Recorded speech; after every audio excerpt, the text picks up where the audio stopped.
كجروا بيتو خوشم تنكا قربيتا الله كجروا بيتو خوشم تنكا قربيتا الله الله يا اخوة دار زي ليلى لا جريد الله يا اخوة گەڕەکی عاشور گەڕەکێکی هاوسنوورە لەگەڵ گەڕەکی ئیمام قاسم زێویە گەڕەکی یادگار و گۆڕستانی زێویە کە لە چوارچێوەی گەڕەکی زێویەدایە و لە زەردەمی حکوومەتی بەعسیدا لە ڕووی کارگێڕیەوە سەر بە گەڕەکی ئیمام قاسم هەژمار کرابوو.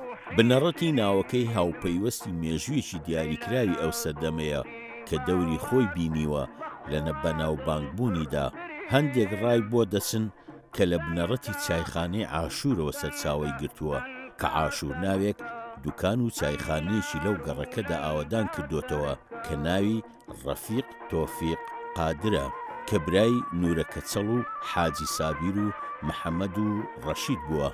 خانەوادەیەکی دەوڵەمەند و دەستڕۆیشتوو بوونە لەو گەڕەکەدا. لەبەر ئەوەی مام ڕەفیق لە مانگی عاشوردا لەدایک بووە لەبەر پیرۆزی ئەو مانگە ماڵەوە و خەڵکی بە عاشور بانجان کردووە و ناوەکەیان کە ڕەفیقە لەبیر کردووە.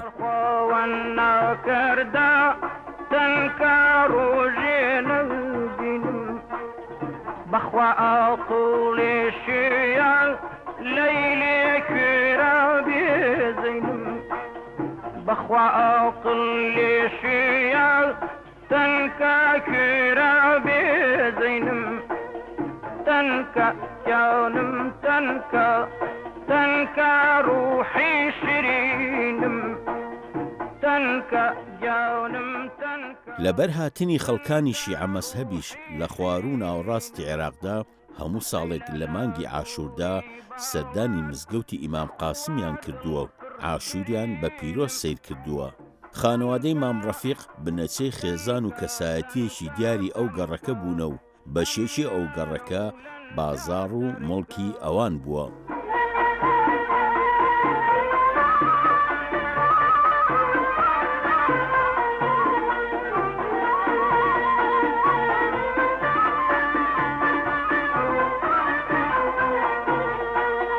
فكر لولم ناومني بخوانا هوشنا كمال فكر لولم ناومني تنكانا هوشنا كمال ناوچەکانی سەرەوەی کەرکووک و سلێمانی و چەمچەماڵ و دێهاتەکانی سەروشار ئەو سەردەمە چایخانەی عەلی ئاغای لێبوو جێگەی کۆبوونەوەی هاموشۆکەران بوون پێش ئەوەی بگەڕێنەوە بۆ لادیەکانیان.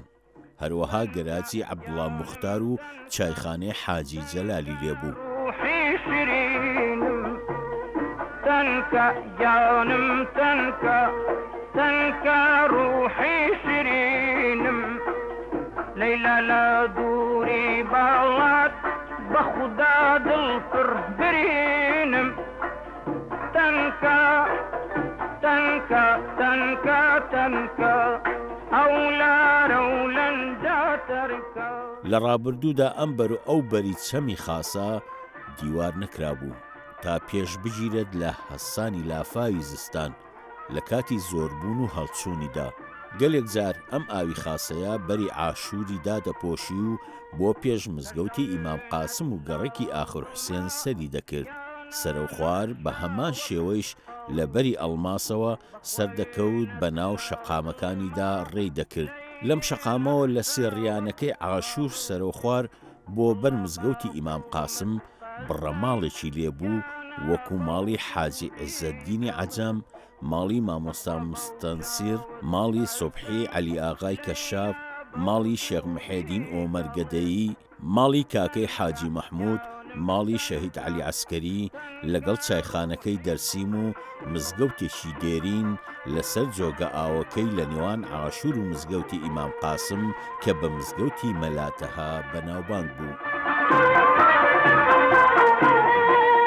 كجروا بيت خوشم تنكا قربيت الله كجروا بيت خوشم تنكا قربيت الله الله يا اخوة دار زي ليلى لا جريد لەگەڵ دروستبوونی شەقامی سەرەکی سلێمانی کەرکووکی کۆن ئەم گەڕەکەی کردە دوو بەشەوە.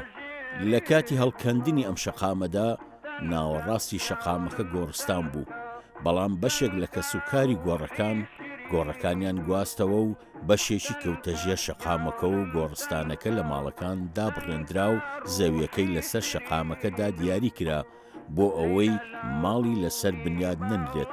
بەڵام لە دوای پرۆسەی ئازادی عێراق لە ساڵی 2003 زاینی ماڵ لەسەر گۆڕستانەکەش دروستکرا. تنكا تنكا أملار لندا تركا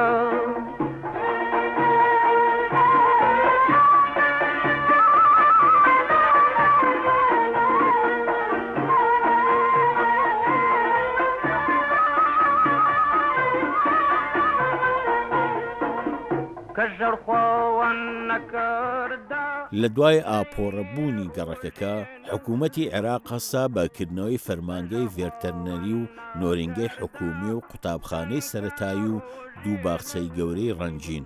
چوارچێوەی ژیانی ڕۆژانەی خەڵکەکە کەوتە پێش گەڕەکی زێویە و دیوی ئەو بەرەوەی چوارچێوەیەکی کارژێڕی و فەرمانگەی حکومی وەرگرت.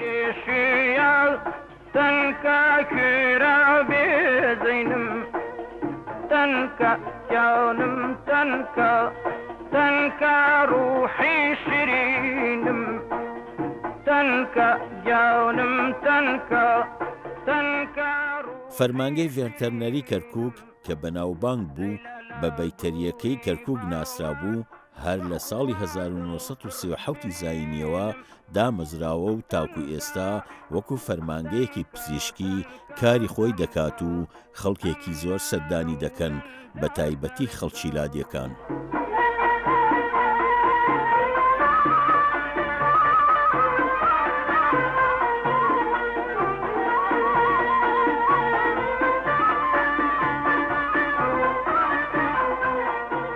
ئەم گەڕەکە گەلێک دوکان و پیشەی جۆراوجۆری تێدا هەبووە و هەیە، تاکو ئێستاکە بەردەوامی هەیە و بەشێکی زۆری دوکانەکانی وەکو خۆیان ماونەتەوە.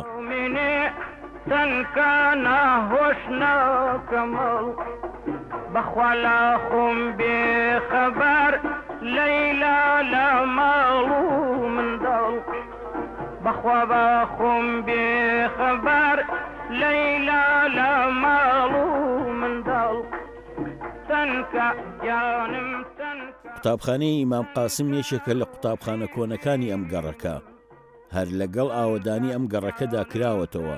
لە سەردەمانێکدا هەر یەکە لە قوتابخانەی ئیمان و نالی بووە.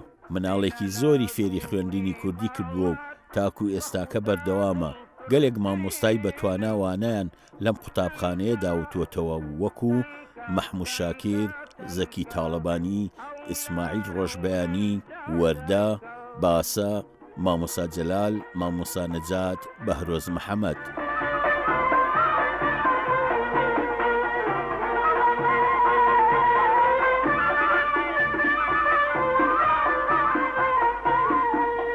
كجرينة لوض الماء يانا نخشى وقالوا بخوينة.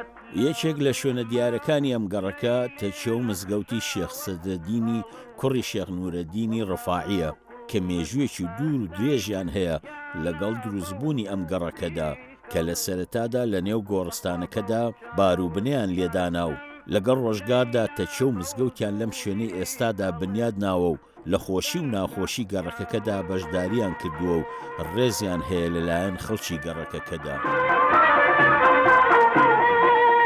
کە ژەڵوا و بێت و خۆشیم سنکە گەری بێتە دڵۆ، کە ژەڵوا و بێت و خۆشیم سنکە گەری بێتە دڵۆ، ئەو بڵەیە خوا دەڕزێ لەیلا لە ژێری. ئەم گەڕەک و بازاڕی عاشورا خاوەنی گەلێک پیشەی دەستی و کاروکردەی ڕۆژانەی خۆی بووە و ناوبانجان بە ناوچەکەدا بڵاو بۆتەوە، وەکو فەوزی مەخزەنچی، حەسەن دووژن، بەکر بەقاڵ، بورهان حاجی مەحبوب، عەودل و ڕەحمان لێفەدوور، ئەحمەد و عەبدوڵڵا و جەمال سەرتاش، مامدارە تووتنچی، خەفور عاربانچی، محەممەد و عەلی و تاهیر قەساب، مەلا عەبدوڕەحمان، مەلا مەجید، مستەفا مچەحەماڵ، ئەبووبەکر، عەبدوڕەحمان. مستەفا مچەحەماڵ کەسایەتیەکی خۆشەویستی ئەم گەڕەکەیە و هەموو کەسێک خۆشی دەوێت کە تا بڵێت ڕوحسووک و بەڕێزە و بێوەیە. بورهانی حاجی مەحبوب کەسایەتیەکی خۆشەویست و ڕۆشنبیرێکی گەڕەکەکەیە لە هەوڵی کۆکردنەوەی مێژووی ژیاننامەی کەسایەتیەکانە. کە ژەڕخواوە نەکردا